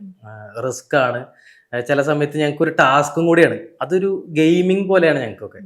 അപ്പോൾ മാക്സിമം എല്ലാ സ്റ്റണ്ടും ഞങ്ങൾക്ക് ഒരേപോലെ തന്നെയാണ്. അങ്ങനെ ഒരു പ്രത്യേക സ്റ്റണ്ട് കാറ്റഗറി എന്ന് പറഞ്ഞിട്ടില്ല. ഏറ്റവും റിസ്ക് ഏതാണ്? ഏറ്റവും കൂടുതൽ എന്ന് പറഞ്ഞു കഴിഞ്ഞാൽ ഇപ്പോൾ ഫയർ ഷോട്ട്, തീ കൊളുത്തി ആള് ഓടി പോകുന്ന ഒരു പരിപാടി, അത് റിസ്ക് ആണ്. ബോംബൊക്കെ ഇടുന്നതോ? ബോംബില് സ്പെഷ്യൽ എഫക്ട്സ് ഒരു ടീം വരും. പക്ഷെ എന്നാലും നമ്മുടെ റിസ്കിലാണ് അത് ചെയ്യുക അവര്. പക്ഷെ ആ ബോംബ് ബ്ലാസ്റ്റ് ചെയ്യുമ്പോൾ നമ്മുടെ ഫൈറ്റേഴ്സ് ആയിരിക്കും തൊട്ടടുത്തോടെ ഓടി പോവുക. എങ്ങാനും മാറിപ്പോയി കഴിഞ്ഞാലും അതിന്റെ സ്റ്റണ്ട് എല്ലാം റിസ്ക് തന്നെയാണ്. അധികം ഈ സിനിമയില് ടൊവിനോ തോമസിനാണ് അധികം പരിക്ക് പറ്റാറുള്ളത്. ഇങ്ങനെ ഈ തീയൊക്കെ വെച്ചിട്ടുള്ള ഷൂട്ടിനൊക്കെ, കളയിലൊക്കെ ഒരുപാട് പരിക്ക് പറ്റി. അതെന്തുകൊണ്ടായിരിക്കും അങ്ങനെ? പകുതി പേർക്കും അങ്ങനെ പരിക്ക് പറ്റാറില്ല. ടൊവിനോ നല്ല എഫേർട്ട് എടുക്കുന്ന ആളാണോ? അതെ, തീർച്ചയായിട്ടും. പുള്ളി ഭയങ്കര ഡെഡിക്കേഷൻ ആണ്. പിന്നെ പുള്ളിക്കും എപ്പോഴും വർക്കൗട്ട്, അതുപോലെ ഫ്ലിപ്സ്. ഇപ്പോൾ 5 മിനിറ്റ് കൊണ്ട് പുള്ളി ബാക്ക് ഫ്ലിപ്പ് എന്ന് പറഞ്ഞൊരു ഐറ്റം പഠിച്ചത്. 5 മിനിറ്റ് കൊണ്ട് ഞാൻ ട്രെയിൻ ചെയ്തിട്ടുണ്ടായിരുന്നു. പുള്ളിക്ക് ഭയങ്കര ഇഷ്ടമാണ് സ്റ്റണ്ട് ചെയ്യാൻ. അപ്പൊ അങ്ങനെ സ്റ്റണ്ട് ചെയ്യാൻ താല്പര്യപ്പെടുമ്പോൾ വരുന്ന അപകടങ്ങളാണ് സംഭവിക്കുന്നത്. അത് ഓവർ ആയിട്ടുള്ള ഒരു കോൺഫിഡൻസും കൂടിയാണോ? ഡെഡിക്കേഷനാണ്. പുള്ളിക്ക് നല്ല ഡെഡിക്കേഷനാണ്. പുള്ളി എന്ന് പറഞ്ഞു കഴിഞ്ഞാൽ ഇപ്പോ ഒരു ഇടി കൊള്ളുന്ന സീനിൽ പുള്ളി നിന്ന് അത് ചെയ്തോ തന്നെ പറയും പുള്ളി. അത്രയ്ക്കും വർക്കാണ് പുള്ളി. അപ്പം കള ചെയ്ത സമയത്ത് എങ്ങനെയായിരുന്നു സെറ്റിലൊക്കെ? ഈ അപകടം നടന്ന സമയത്തൊക്കെ എന്തായിരുന്നു അത് ശരിക്കും പറ്റിയത് ടൊവിനോ? അതായത് എന്ന് പറഞ്ഞു കഴിഞ്ഞാൽ ഞങ്ങള് സ്റ്റണ്ട് റിഹേഴ്സൽ തൊട്ട്, അതായത് ഒരു ലോക്ക്ഡൌൺ സമയത്തായിരുന്നു കളയുടെ വർക്ക് വരുന്നത്. അപ്പൊ റിഹേഴ്സൽ ഉണ്ടായിരുന്നു, 1 മാസത്തോളം റിഹേഴ്സലായിരുന്നു. അപ്പൊ തന്നെ ഭയങ്കരമായിട്ട് ഇതേ ഫൈറ്റ് തന്നെ റിഹേഴ്സലിൽ ഞങ്ങൾ പ്രാക്ടീസാണ്. അപ്പൊ തന്നെ അത്യാവശ്യം ഈ ചവിട്ട് കിട്ടുന്ന പരിപാടിയും കിക്ക് കിട്ടുന്ന ഒക്കെ പുള്ളി റിയൽ ആയിട്ട് ചെയ്തുകൊണ്ടിരിക്കുകയാണ്. അപ്പോൾ ഏകദേശം അപ്പൊ തന്നെ പുള്ളിക്ക് പരിക്കൾ പറ്റി തുടങ്ങിയിട്ടുണ്ട്. അപ്പൊ തന്നെ ഡാമേജ്. പക്ഷെ പുള്ളി പരിക്കുണ്ടെങ്കിൽ പുള്ളി അങ്ങനെ കാണിക്കില്ല പുറത്ത്. ആർട്ടിസ്റ്റ് എന്നുള്ളതൊക്കെ വിട്ടിട്ട് ആ ക്യാരക്ടറായിട്ട് പുള്ളി കൂടുതൽ ചെയ്തു. ഡ്യൂപ്പ് ഒന്നും ചെയ്തില്ല, പുള്ളി റിയൽ ആയിട്ട് സ്റ്റണ്ട് ചെയ്തു. ഷൂട്ടിന്റെ സമയത്ത് വന്നപ്പോഴേക്കും ഏകദേശം റിസ്ക് പരിപാടിയായി. ഇപ്പോൾ ഫൈറ്റിന്റെ സമയമായപ്പോഴേക്കും പുള്ളിക്ക് പരിക്ക് ആയി തുടങ്ങി. അങ്ങനെയാണ് സംഭവിച്ചത്. അപ്പൊ ഈ ഫൈറ്റ് ചെയ്യുന്ന ഇപ്പോഴത്തെ യുവ നടന്മാരില് എല്ലാവരും ഡ്യൂപ്പാണോ ചെയ്യുന്നത്, അല്ല ഒറിജിനൽ ആയിട്ട് തന്നെയാണോ ചെയ്യുന്നത്? ഡ്യൂപ്പ് എന്ന് പറഞ്ഞാൽ ഇപ്പൊ അത് സ്ക്രിപ്റ്റ് അനുസരിച്ചിട്ടാണ്. ചില ഷോട്ട് ഇപ്പൊ ഡയറക്ടർക്ക് ഇന്നമാതിരി ഒറിജിനൽ അതുപോലെ അയാൾ തന്നെ വേണമെന്ന് പറയുമ്പോൾ പുള്ളിക്ക് ട്രെയിനിങ്, 1 മാസം ട്രെയിനിങ്, ചെയ്യുന്ന പരിപാടിയൊക്കെ ഞങ്ങൾ അവിടെ റിഹേഴ്സലൊക്കെ ചെയ്തിട്ടാണ് ഞങ്ങൾ അത് ചെയ്യും. ചില പടം എന്ന് പറയുമ്പോൾ ആർട്ടിസ്റ്റിന് ചിലപ്പോൾ ഡേറ്റിന്റെ പ്രശ്നം, ഞാൻ പറഞ്ഞില്ല നേരത്തെ, ഒരു മുഖത്തൊരു മാർക്ക് വന്നാൽ കൂടി നമ്മുടെ പടത്തിനെ ബാധിക്കും. മാക്സിമം ആർട്ടിസ്റ്റിനെ ഞങ്ങൾ റിസ്ക് എടുപ്പിക്കില്ല. കാരണം നമ്മള് അവിടെ ചെയ്ത് ഞങ്ങൾക്കൊരു പരിക്ക് പറ്റി കഴിഞ്ഞാൽ അടുത്ത ആളെ വെച്ചിട്ട് അത് ഷോട്ട് എടുക്കുക. സിനിമ മുടങ്ങില്ലല്ലോ, പടം മുടങ്ങുന്നുള്ളൊരു പ്രശ്നങ്ങളാണ്. അല്ലാത്ത സിനിമകളിൽ നായകൻ തന്നെ ചെയ്യും, മാക്സിമം അവരെ കൊണ്ട് ചെയ്യിപ്പിക്കും. ഇന്നത്തെ നായകന്മാരിൽ ഏറ്റവും കൂടുതൽ ഫൈറ്റ് ചെയ്യാൻ പറ്റിയ ഒരു ഫിസിക്കൊക്കെ ഉള്ളത് ആരാണെന്നാണ് തോന്നുന്നത്? ഇപ്പൊ ടോവി സെറ്റാണ്, ആസിഫിക്ക സൂപ്പറാണ്, അതുപോലെ തന്നെ ഓരോരുത്തരും ഓരോ കാറ്റഗറിയാണ്. ഇപ്പൊ അത് ഞാൻ പറഞ്ഞ പോലെ ഒരു ഫൈറ്റ് മാസ്റ്ററായ പിന്നെ റോബിൻ ചേട്ടൻ ആരെയാണ് തോന്നുന്നത്? ഇപ്പോ ഞാൻ വർക്ക് ചെയ്തതിലിപ്പോ ടോവി പറഞ്ഞല്ലോ കാളയുടെ കേസ്, പുള്ളിക്ക് താല്പര്യമാണ് ഈ ഫൈറ്റ്, ഈ പറഞ്ഞ പോലെ എക്സസൈസ്, ഇതിലെ കൂടെ താല്പര്യമുള്ള ഒരാളാണ്. അപ്പോൾ പുള്ളി കംഫർട്ടാണ് നല്ല രീതിയിൽ. എല്ലാ ആർട്ടിസ്റ്റുകളും ഈ പറഞ്ഞ പോലെ കംഫർട്ട് തന്നെയാണ്, അവർ ഇറങ്ങിത്തിരിക്കാറുണ്ട്, ചെയ്യാറുണ്ട്. പക്ഷെ ചില സിറ്റുവേഷനിൽ ഈ പറഞ്ഞ പോലെ സ്ക്രിപ്റ്റ് അനുസരിച്ച് അങ്ങനെയുള്ള വ്യത്യാസം വരുമ്പോൾ മാത്രം ഉള്ള മാറ്റങ്ങളുള്ളൂ. എല്ലാ ആർട്ടിസ്റ്റും ഡെഡിക്കേഷൻ തയ്യാറാണ്. ആ സ്ക്രിപ്റ്റും അത് ഡിമാൻഡ് ചെയ്യണമെങ്കിൽ അവരൊക്കെ ഡെഡിക്കേറ്റ് ചെയ്യാറുണ്ട്.